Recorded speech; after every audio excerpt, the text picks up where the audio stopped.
Председатель Халк Маслахаты Туркменистана Гурбангулы Бердымухамедов посетил Соединенные Штаты Америки. В центре внимания многомиллионные инвестиции, высокие технологии в сельском хозяйстве и подготовка к мировым первенствам в конном спорте. Одной из ключевых тем визита в США стало развитие спортивной инфраструктуры. Гурбангулы Бердымухамедов встретился с руководством знаменитой компании Niklaus Companies. Туркменистан планирует серьезно расширить сеть полей для гольфа. Новые объекты мирового класса появятся в умном городе Аркадак и в национальной туристической зоне Аваза на берегу Каспия.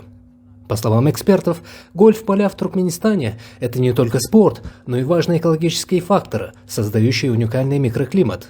Глава компании Джон Рис подчеркнул, Туркменистан – надежный партнер с прочной законодательной базой, что делает реализацию совместных проектов делом чести. Председатель Халк Маслахаты также посетил национальный гольф-клуб «Пантер», учебно-тренировочный центр Sandhill Crane Golf Club, где была представлена выставка текстиля с маркировкой «Made in Turkmenistan», которая вызвала живой интерес у американских бизнесменов. Также Аркадак посетил конно-спортивный комплекс «Ла Виктория», который занял особое место в программе визита. Там Аркадак ознакомился с американскими методами тренировки лошадей. В ходе встречи с исполнительным директором делового совета Туркменистан-США Эриком Стюартом стороны обсудили работу таких гигантов, как Boeing, General Electric и John Deere. Последняя компания сотрудничает с Ашхабадом уже более 30 лет. Национальный лидер туркменского народа также провел переговоры с главой представительства John Deere Чабой Лейко. Речь шла о поставках новейшей сельхозтехники, которая уже адаптирована под почвенно-климатические условия Туркменистана.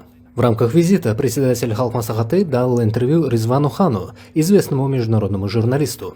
По пути на родину Гурбангулы Бердымухамедов сделал остановку в Германии в городе Аахен. Здесь прошло рабочее совещание, посвященное подготовке к масштабным событиям 2026 года.